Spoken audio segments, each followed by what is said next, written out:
Hollywood মুভিতে তো survival বা লস্ট ইন আ জঙ্গল টাইপের স্টোরি অনেক শুনেছো, বাট রিয়েল লাইফে মনে করো কোনো পাহাড়ে গভীর জঙ্গলে একা হারিয়ে যাওয়ার গল্প শুনেছো কখনো? আমি সিরিয়াসলি বলছি, বুঝতে পারছি না যে আমি আদৌ সঠিক রাস্তায় যাচ্ছি নাকি আমি রাস্তা হারিয়েছি। উত্তর যদি না হয়ে থাকে কোমরে সিট বেল্টটা টাইট করে বেঁধে নিয়ে বসে পড়ো। আজকের আমি তোমাদের শোনাতে চলেছি গত 18ই সেপ্টেম্বর আমার সাথে হয়ে যাওয়া এইরকমই একটা অভিজ্ঞতার গল্প, যেটা কিছুক্ষণের জন্য হলেও আমার মধ্যে প্রাণ সংশয় এনে দিয়েছিল। বাবা, একটুখানির জন্য আমার জান বেরিয়ে গিয়েছিল। কোথায় চলে গেছিলিস তুই? হ্যাঁ, কোথায় গেছিলিস একা রেখে দিয়ে? তো বিগত কয়েক মাস ধরে যখন থেকে সোলো ট্রিপ করা শুরু করেছি তখন থেকেই একের পর এক ঝাড়খণ্ডের পারশনাথ এবং বিহারের মন্দার পাহাড়ের মতো কলকাতার আশেপাশে এরকম ছোটোখাটো পাহাড়ে ট্রেক করার একটা নেশা মতো হয়ে গিয়েছিল। আর গত মাসে হিমাচলের হামতা পাস ট্রেক করে ফেরার পর থেকেই ভিতরে সেই অ্যাডভেঞ্চারের নেশাটা যেন এক অদম্য জেদে পরিণত হয়েছিল। তবে সেই জেদটা এইবারে যে একটা শিক্ষায় পরিণত হবে সেটা কোনোদিনও ভাবিনি। তবে অ্যাকচুয়ালি কোথায় আর কিভাবে আমি হারিয়ে গিয়েছিলাম সেটা বলার আগে যেটা না বললে নয় সেটা হলো সেই জায়গাটায় আমি পৌঁছালাম কিভাবে।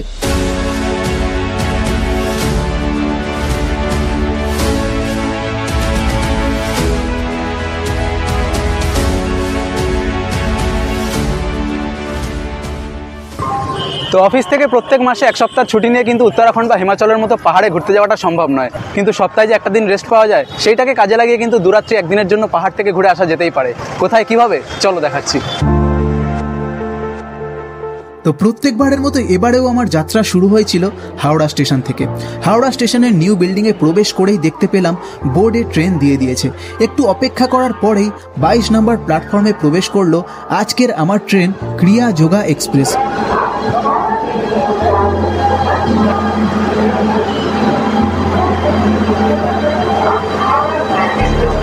যেহেতু আগামী দিনটা পাহাড়ে দুর্দান্ত একটা অ্যাডভেঞ্চার করতে চলেছি তাই আমি রিজার্ভেশন আগের থেকেই করে রেখেছিলাম। তো সেই অনুযায়ী সময় নষ্ট না করে উঠে পড়লাম আজকের আমার কোচ S4-এ। আর রাতের খাবারটা যেহেতু স্টেশনে ঢোকার আগেই করে নিয়েছিলাম তাই ট্রেনে উঠেই সোজা উঠে বসলাম আমার সিটে।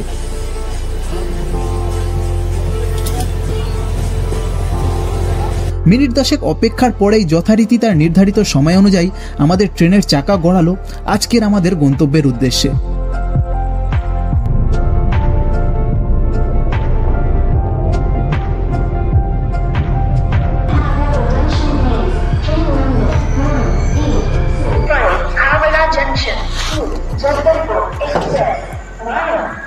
তো কলকাতা থেকে ফাইনালি 250 কিলোমিটারের একটা ছোট্ট ট্রেন জার্নি করে এখন আমি এসে পৌঁছালাম ঝাড়খণ্ড রাজ্যের খুবই গুরুত্বপূর্ণ একটা রেল স্টেশন টাটানগর জংশনে। আর এখন ঘড়িতে টাইম হচ্ছে রাত 1:30।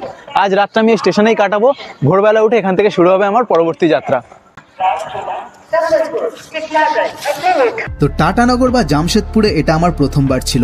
আমি এক্সপেক্ট করিনি যে এই স্টেশনটা এতটা সুন্দর হবে। লিফট থেকে শুরু করে এসকেলেটার সব কিছুই ছিল। পরে খেয়াল হতে নিজের উপর হাসি পেল যে এটা কোথায় এসেছি আমি। এই স্টেশনটা সুন্দর হওয়াটা তো খুবই স্বাভাবিক।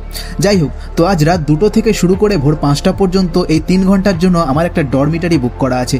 আর ওই যে বললাম স্টেশনটা খুবই গোছানো, তাই প্রথমবার আসা সত্ত্বেও ডরমিটারি খুঁজে পেতে আমার কোনো অসুবিধা হলো না। রিসেপশনে গিয়ে বুকিং দেখিয়ে জেনে নিলাম সকালবেলা বেরোতে একটু দেরি হলে কোনো অসুবিধা আছে কিনা। মনের মতো উত্তর পেয়ে চাবি নিয়ে এসে ঢুকলাম ডরমিটারি রুমে।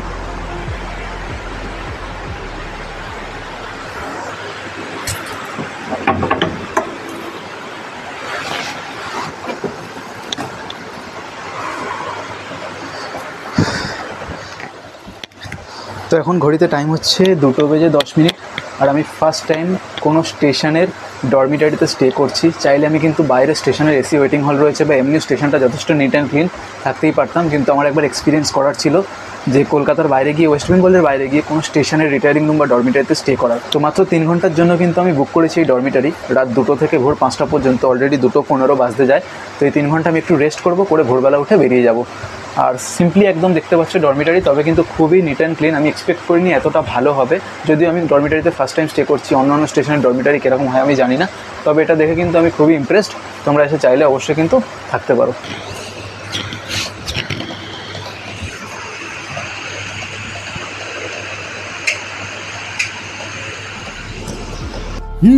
জানি কোথায় যাচ্ছি সেটা এখনো বলিনি, তবে আর বেশি দেরি নয়, ভোর হওয়ার সাথে সাথেই সেটা জানতে পারবে।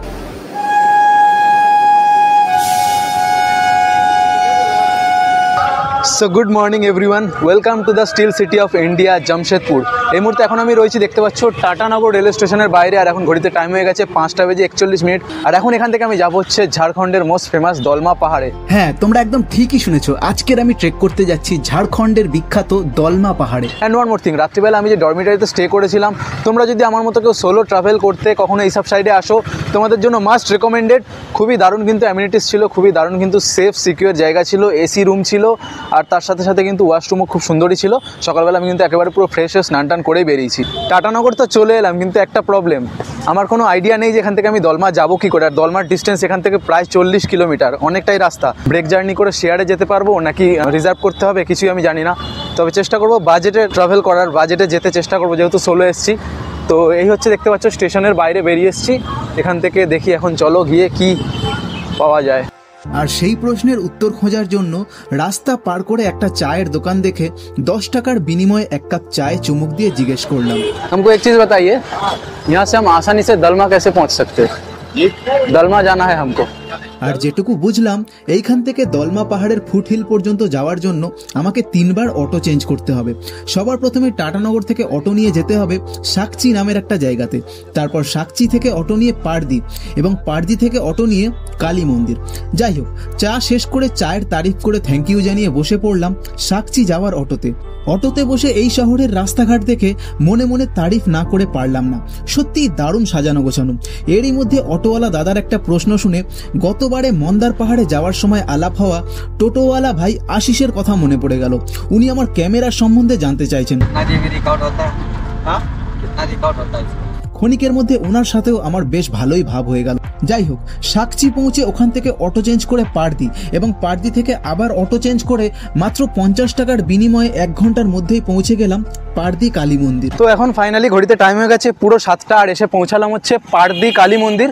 এই আমার পিছনে যে মন্দিরটা তোমরা দেখতে পাচ্ছ, এই মন্দিরটা প্রায় 122 বছর পুরনো, যেটা স্থানীয় লোকেদের কাছে জিজ্ঞেস করে জানতে পারলাম। আর এইখান থেকে হচ্ছে স্টার্ট হবে আমার হেঁটে দলমা পাহাড়ের কাছে যাওয়া। রাস্তার ঠিক উল্টো দিক থেকে একটা রাস্তা চলে গেছে, ওই দিক থেকে যেতে হবে। আর এখান থেকে হালকা হালকা দলমা পাহাড়ের রেঞ্জ মেঘের মধ্যে দিয়ে খুব হালকা হালকা বোঝা যাচ্ছে। তো সবার আগে যাবো, গিয়ে মন্দিরটা প্রণাম করে আসবো, তারপর এখান থেকে ব্রেকফাস্ট করে শুরু করব হাঁটা দলমা পাহাড়ের কাছে। যদিও মন্দিরের ভিতরে প্রবেশ করে পুরোহিতের মুখে জানতে পারলাম যে এই মন্দিরের বয়স এখনো 100 পার হয়নি। তবে যেটা শুনে আমার অবাক লাগলো, যেহেতু হাইওয়ের উপরেই রয়েছে এই মন্দিরটা, তাই এখান থেকে পার হওয়ার সময় প্রত্যেক গাড়ির ড্রাইভারই নাকি এখানে দাঁড়িয়ে প্রণাম করে যায়, তাতে তাদের যাত্রা শুভ হয়। তো মন্দিরের ঠিক উল্টো দিকে এই যে দেখতে পাচ্ছ বড় বোর্ড রয়েছে, এই যে রাস্তা চলে গেছে, এই রাস্তা ধরে হেঁটে যেতে হবে আমাদের পাহাড়ের নিচে যাওয়ার জন্য। কিন্তু তার আগে এখানটায় অনেক দোকানপাট রয়েছে, এখান থেকে ব্রেকফাস্টটা সেরে নেবো। তো এখন ঘড়িতে টাইম হচ্ছে পুরো 7:30, আর মন্দিরে প্রণাম করে ব্রেকফাস্ট করে নিয়ে এখন হচ্ছে হাঁটা শুরু করেছি দলমা পাহাড়ের নিচ পর্যন্ত যাওয়ার জন্য। যে দোকানে ব্রেকফাস্ট করলাম ওখান থেকে বললো মিনিট 15 হেঁটে সময় লাগবে, এই রাস্তা ধরে সোজা যেতে হবে। পারদি কালী মন্দির থেকে দলমার ফুটহিল পর্যন্ত রাস্তা 1 কিলোমিটারের থেকে একটু বেশি। স্থানীয় লোকজনকে জিজ্ঞেস করলে খুব সহজেই সেখানে পৌঁছে যাওয়া যায়। পাকা রাস্তা শেষ করে গ্রামের লাল মাটিতে পা রাখার সাথে সাথেই চারিদিকে সৌন্দর্য পুরোপুরি বদলে গেল। শরৎকাল হওয়ায় চারিদিকে কাশফুল ফুটে প্রকৃতির সৌন্দর্য অনেকটাই বাড়িয়ে দিয়েছে। মিনিট 5 একটা খাল বরাবর হাঁটার পরে অবশেষে এসে পৌঁছালাম সেই জায়গায় যেখানে আজকের আমার সাথে ঘটেছিল সেই অপ্রত্যাশিত ঘটনা, যার কথা ভিডিওর শুরুতেই বলেছিলাম। তো এখন ঘড়িতে টাইম হচ্ছে পুরো এক্স্যাক্ট 8টা, আর এই মুহূর্তে এখন আমি দাঁড়িয়ে রয়েছে একটা পুলের উপর, দেখতে পাচ্ছ যেমন তোমরা। আর এইখান থেকে কিন্তু মেঘে ঢেকে রয়েছে, দলমা পাহাড়ের টপ পুরোপুরি ভিজিবল নয়। তো এইখান থেকে এখন আমি আবার শুরু করছি সম্পূর্ণ একা, অচেনা অজানা একটা দুর্গম পাহাড়ে সোলো ট্রেকিং, ফুল অফ অ্যাডভেঞ্চারের সাথে। চলো শুরু করা যাক।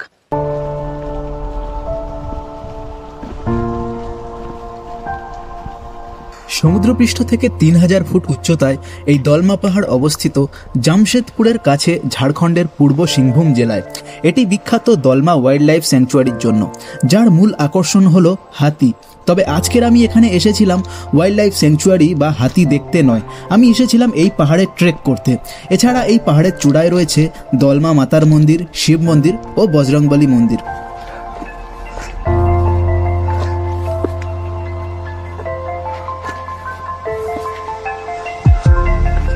এইখান থেকে আজকের আমার ফেরার ট্রেন রয়েছে সন্ধ্যে 7:20 চান্ডিল স্টেশন থেকে। তাই যেহেতু আমার হাতে প্রায় গোটা দিনটাই ছিল, তাই আমি ঠিক করেছিলাম ভালোভাবে এই দলমা পাহাড়কে এক্সপ্লোর করব। কিন্তু অ্যাকচুয়ালি আমার সাথে যেটা হয়েছিল সেটা আর খানিকক্ষণ বাদেই তোমরা জানতে পারবে।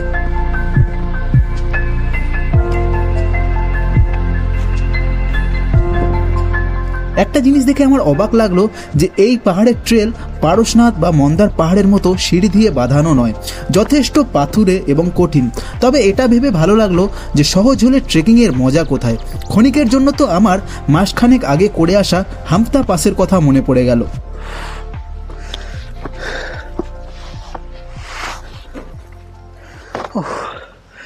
তো এখন বাজে হচ্ছে 8:30, প্রায় আধ ঘন্টা মতো কন্টিনিউ চললাম। তারপর এসে এখানে একটা দেখতে পাচ্ছ ছোট্ট একটা বজরংবলীর মূর্তি রয়েছে। কোনো মন্দির নেই কিন্তু খুবই সুন্দর একটা মূর্তি রয়েছে। আর এতক্ষণ পর্যন্ত আমি এসেছি, একটা সিঙ্গেল মানুষ দেখতে পাইনি আধ ঘন্টায়। এই মূর্তির কাছে এসে এই একটা কাকু বসে রয়েছে দেখতে পাচ্ছি জাস্ট। এখনও অনেক রাস্তাই বাকি থাকবে। सांप वाप दिखता है क्या? सांप का नहीं डर नहीं है ना।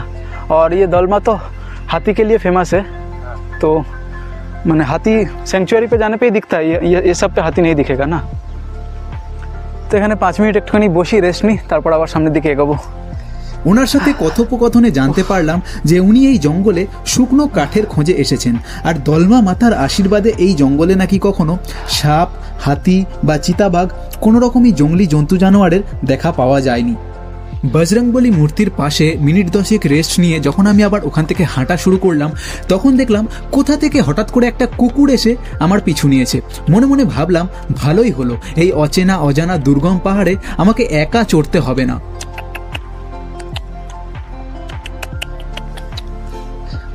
যদিও পাহাড়ি অঞ্চলে এটা খুবই স্বাভাবিক, কোথাও না কোথাও থেকে একটা কুকুর ঠিক চলেই আসে। তবে এই কুকুরটায় গিয়ে পরে কিরকম অস্বাভাবিক আচরণ করেছিল সেটা তোমরা একটু পরেই জানতে পারবে।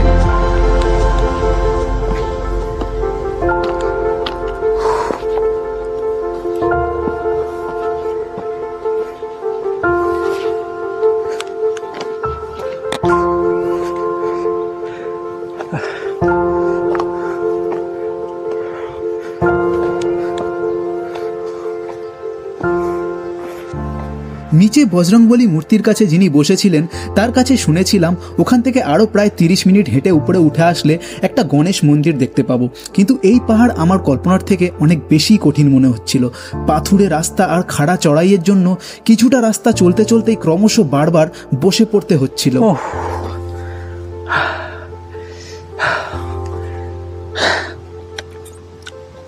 খানিকক্ষণ বসে ওখানে রেস্ট করে নিয়ে তারপর আরও কিছুটা এগিয়ে একটা বড় চড়াই পার করার পর অবশেষে চোখে পড়ল সেই গণেশ মন্দির।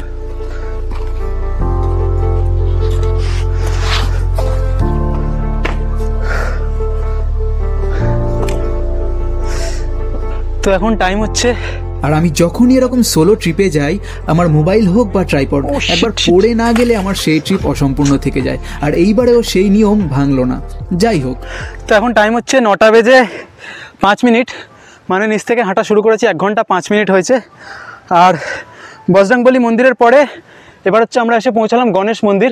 আর এখানটা এখনও কিন্তু আমরা অর্ধেক রাস্তা এসে পৌঁছাইনি, এখনও অর্ধেকের বেশি রাস্তা বাকি রয়েছে।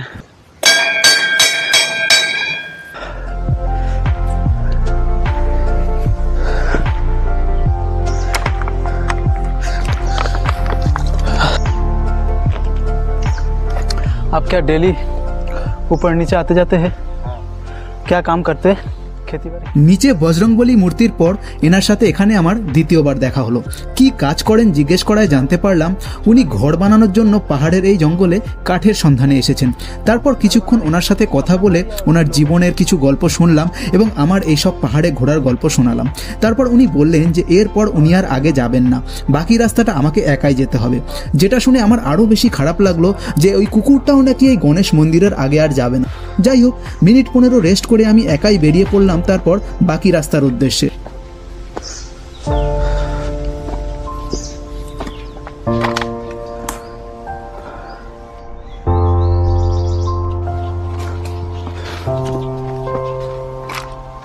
আমি জানতাম এইখান থেকে বাকি রাস্তাটা আমাকে একাই যেতে হবে, কিন্তু আমি টেরই পাইনি তিনি আবার আমার পিছনে আসা শুরু করেছেন। আমি জাস্ট এইমাত্র বললাম যে ওই গণেশ মন্দিরের পর থেকে বাকি রাস্তাটা আমাকে একা যেতে হবে, না ওই ভদ্রলোক আর না কুকুরটা কেউ আর সঙ্গে নেই, আর আমার মুখের কথাকে মিথ্যে করে দিয়ে দেখো আবার চলে এসছে আমার কাছে। গণপতি বাপ্পা মোরিয়া, বাপ্পা আমার জন্য আবার ওকে পাঠিয়ে দিয়েছে যে তোকে একা যেতে হবে না, যা। আবার চলে এসছে দেখো। মনের ভিতর দারুণ একটা খুশি নিয়ে আমি আবার হাঁটা শুরু করলাম, কিন্তু কে জানতো আর কিছুক্ষণ পরেই আমার জন্য অপেক্ষা করে রয়েছে কিছু অপ্রত্যাশিত ঘটনা। এইখানে আসার আগে এই জায়গাটা সম্পর্কে আমি যেটুকু রিসার্চ করে এসেছিলাম, প্রথমে বজরংবলীর মূর্তি এবং তারপর গণেশ মন্দিরের পরে একটা ছোট্ট ঝর্ণা চোখে পড়ার কথা, কিন্তু প্রায় 2 ঘন্টারও বেশি পথ চলার পর এখনও পর্যন্ত কোনো ঝর্ণা আমার চোখে পড়ল না। আর তোমরা সবাই জানবে যখনই আমরা কোনো পাহাড়ে ঘুরতে যাই আমাদেরকে কিন্তু কোথাও না কোথাও থেকে এসে একটা ডগি ফলো করে, অবশ্যই সে আমাদেরকে কিন্তু রাস্তা দেখিয়ে নিয়ে চলে। আমরা যখন ওয়েট করি, রেস্ট নিই, সেও কিন্তু আমাদের সাথে ওয়েট করে। কিন্তু আমার সঙ্গে এক আশ্চর্য ডগি মহাশয় রয়েছে, দেখতে পাচ্ছ ওখানটায় শুয়ে শুয়ে রেস্ট নিচ্ছে। এই যে ডগি মহাশয় রয়েছে তোমরা দেখতে পাচ্ছ, আমি তখন থেকে ওকে বারবার বলছি যে আমার আগে চ, আমার আগে চ, আমাকে রাস্তা দেখিয়ে নিয়ে আমার আগে চ। উনি আমার আগে কিছুতেই যাবে না, উনি আমার পিছনে আমাকে ফলো করে করে আসছে, যেন উনি আমার এলাকায় ঘুরতে এসছে, আমি ওনাকে ঘুরিয়ে ঘুরিয়ে দেখাচ্ছি কোথায় ও আমার আগে থাকবে, ওর পরিচিত এলাকাও আমাকে নিয়ে যাবে রাস্তা দেখিয়ে, তা না। তো গণেশ মন্দির থেকে বেরিয়ে প্রায় আরও 30 মিনিট মতো পথ চলার পর অবশেষে দেখতে পেলাম সেই ছোট্ট ঝর্ণা। মনে মনে ভাবলাম আমি ঠিক রাস্তাতেই চলেছি। এই ঝর্ণার জলে চোখ মুখ ধুয়ে নিয়ে আরও খানিকটা এগোনোর পর দেখতে পেলাম আরও একটা ঝর্ণা। তো আর একটা বড় জলের সোর্স আমি খুঁজে পেয়েছি, ওই দেখতে পাচ্ছ এই জলের সোর্সটা কিন্তু বেশ ভালোই বড় রয়েছে। তো এই পর্যন্ত সব ঠিকঠাকই ছিল। এই নির্জন গভীর জঙ্গলে শুধুমাত্র এক চারপেয় বন্ধুর ভরসায় পরিষ্কার ট্রেল দেখে উপরের দিকে উঠছিলাম, কিন্তু এরপর থেকে ধীরে ধীরে সেই পরিষ্কার ট্রেল হারাতে থাকে। একটু একটু করে ভুল রাস্তায় গেলেও আমি সেটা বিশ্বাস করতে চাইছিলাম না। মনে হচ্ছিল না না, এটা হতেই পারে না, আমি ঠিকই যাচ্ছি হয়তো। এইভাবে এগোতে এগোতে কখন যে একটা অ্যাডভেঞ্চার জার্নি থেকে এটা সার্ভাইভাল গেমে পরিণত হয়ে যায় বুঝতেই পারি না। আমি সিরিয়াসলি বলছি, বুঝতে পারছি না যে আমি আদৌ সঠিক রাস্তায় যাচ্ছি নাকি আমি রাস্তা হারিয়েছি। আমি ওই দিক থেকে এলাম, ওই দিক থেকে আমি এরকম এলাম, দেখো কোনো কিন্তু ট্রেল কিচ্ছু বোঝা যাচ্ছে না, পুরোটাই কিন্তু একরকম ঘন জঙ্গল। এতক্ষণে আমি শিওর হয়েছিলাম যে আমি পথ হারিয়েছি। আমার বাকি প্রত্যেকটা ট্রিপের মতোই এবারেও ভালোভাবে ভিডিও শ্যুট করে তোমাদের একটা অ্যাডভেঞ্চার জার্নি দেখানোর যে চেষ্টা শুরু থেকেই ছিল, সেটা এখন শুধুমাত্র আমার বর্তমান পরিস্থিতির আপডেট দেওয়াতে পরিণত হয়েছিল। আর ঠিক এমন সময় ঘটলো একটা আশ্চর্য ঘটনা। একটা আশ্চর্য জিনিস ঘটেছে, আমি জানি না সত্যি আশ্চর্য কিনা, আমি এখনো রাস্তা খুঁজে পাইনি, কিন্তু যেটা ঘটেছে সেটা হচ্ছে হঠাৎ করে কোথা থেকে আমি জানি না একটা কালো রঙের গরু এলো, আর এসে সে দেখছি আগে আগে যেতে শুরু করেছে। ওই দেখো, যদি তোমরা দেখতে পাচ্ছ ওই একটা কালো রঙের গরু যাচ্ছে, আর কুকুরটাও সঙ্গে রয়েছে। কিন্তু এই গভীর জঙ্গলের মধ্যে প্রথমবার হঠাৎ করে একটা গরু আমার চোখে পড়লো। আমি ভাবলাম কে জানে হয়তো আমাকে পথ দেখিয়ে নিয়ে যাওয়ার জন্যই এসেছেও। সেই ভেবে আমি ওর দেখানো রাস্তায় জঙ্গল ভেঙে কোনো রকমে এগোতে লাগলাম, কিন্তু একটু পরেই গিয়ে যা দেখলাম। একটু আগেই আমি বললাম যে গরুটাকে হঠাৎ করে দেখতে পেলাম, রাস্তা দেখিয়ে আমাকে নিয়ে যাচ্ছে, হঠাৎ করে সেই গরুটা খুঁজে পাচ্ছি না। তার বদলে হঠাৎ করে এখন দেখো কতগুলো গরু চলে এসছে। দেখো দেখো, ওখানটায় দুটো সাদা গরু, একটা কালো গরু, একটা ব্রাউন কালারের, এইদিকে একটা কালো গরু, সই পিছনে কালো সাদা।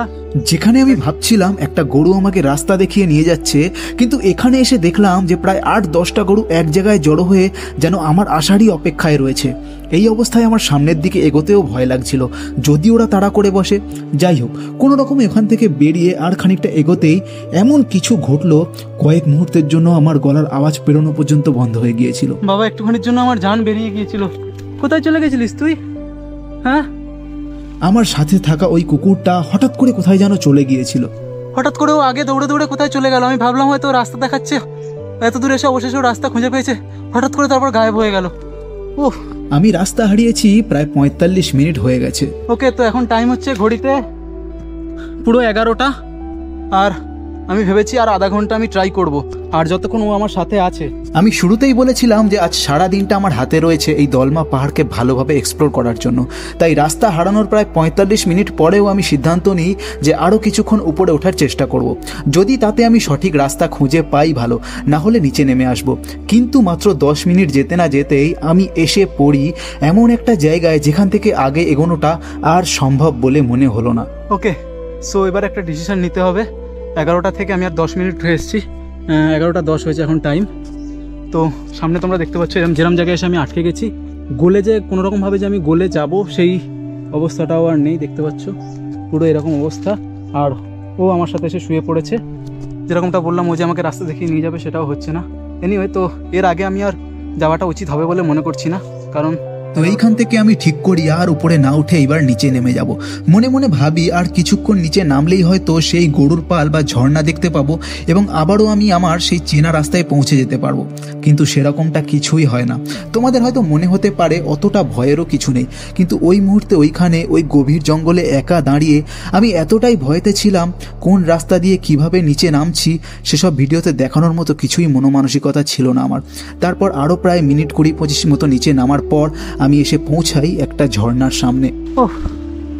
তো এখন টাইম হচ্ছে অলমোস্ট 11:35 হতে যায়। প্রায় 25 মিনিট ধরে নিচে নেমে অবশেষে দেখো ঝর্ণার জল দেখতে পেয়েছি। কিন্তু উপরে ওঠার সময় যে ঝর্ণাটা আমি দেখেছিলাম এটা সেই ঝর্ণা ছিল না, কারণ এই ঝর্ণাটা তুলনামূলকভাবে অনেকটা বেশি জায়গা জুড়ে ছড়িয়েছিল। অগত্যা কোনো উপায় না দেখে ওই ঝর্ণাটাকেই ফলো করে প্রায় 1 ঘন্টারও বেশি সময় ধরে নিচে নামার পর বুঝতে পারি যে আমি যেদিক থেকে উপরে উঠেছিলাম তার থেকে অনেকটা ডান দিক ঘেঁষে নিচে নামছি। ওকে, তো এখন ঘড়িতে টাইম হচ্ছে 12:10, এক্স্যাক্ট 11:10 আমি নিচে নামার জন্য হাঁটা শুরু করেছিলাম, আর এখন পুরো 1 ঘন্টা হয়ে গেছে। আমি অনেকটা তো নিচে অবশ্যই নেমে এসেছি, 1 ঘন্টা ধরে নামছি যেহেতু, কিন্তু না গণেশ মন্দির, না সেই বজরংবলীর মূর্তি, না সেই ট্রেল, কোনোটাই আমি কিন্তু খুঁজে পাইনি।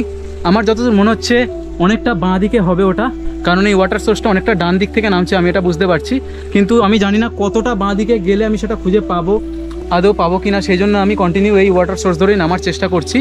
তো আরেকটা জিনিস তোমাদেরকে দেখাই, এখানটা কিন্তু কোনো নেটওয়ার্ক এখন নেই, দেখো, দেখতে পাচ্ছ তোমরা। তারপর ওখান থেকে মিনিট 10 নিচে নামার পরে অবশেষে এমন কিছু হলো যাতে আমার ভয় কেটে গিয়ে মুখে একটুখানি হাসি ফুটে উঠল। একটা গুড নিউজ, এ দেখো টাইম হচ্ছে এখন 12:20, আর ফাইনালি ফোনে নেটওয়ার্ক পেয়ে গেছি।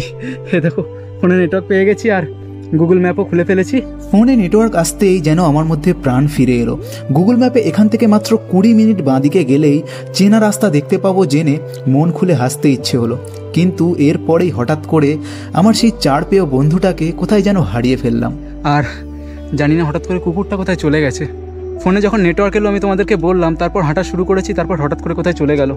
ডাকলাম অনেকক্ষণ করে, এলো না। আর যতক্ষণ না নেটওয়ার্ক ছিল ততক্ষণ আমার সাথে ছিল। ওকে না দেখতে পেয়ে কিছুক্ষণ ডাকাডাকি করে ভাবলাম এবার আমার সামনের দিকে এগোনোটাই উচিত হবে, এবং তারপর আরও খানিকটা এগোনোর পর ফাইনালি অনেক কষ্ট করার পরে অবশেষে যে রাস্তা দিয়ে আমি উঠেছিলাম সেই রাস্তায় এসে খুঁজে পেয়েছি, চিনতেও পেরেছি। এইখান থেকে আমি নামলাম, দেখতে পাচ্ছ ট্রেল মতো, আর এইদিকে এখন আমাকে যেতে হবে। আর যখন আমি উঠেছিলাম এই রাস্তা আমার স্পষ্ট মনে আছে, এই যে পাথরের স্ট্রাকচারটা এখানটায় আমি এই রাস্তা দিয়ে গিয়েছিলাম, স্পষ্ট মনে আছে আমার। আমি জানি না এইখানে আমি কাকে ধন্যবাদ জানাবো। ফোনের নেটওয়ার্ক না এলে হয়তো আমি এই চেনা রাস্তায় আসতেই পারতাম না।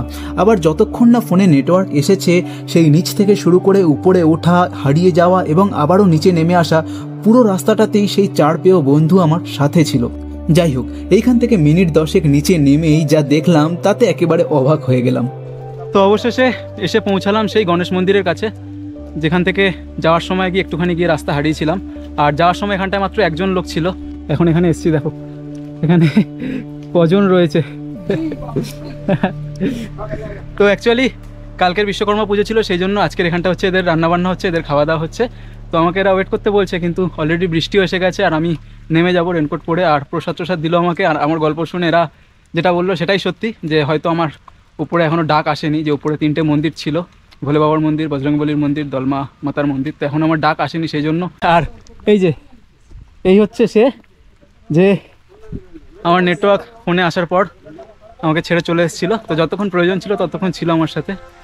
সেদিন আমার সাথে যা যা ঘটেছিল সেটা দুঃসাহসিকতা নাকি বোকামি তা আমি জানি না, কিন্তু যেটা বুঝেছিলাম কেউ তো আছে যে অদৃশ্যে থেকে আমাকে কঠিন পরিস্থিতিতে ফেলে পরীক্ষা নিচ্ছিল।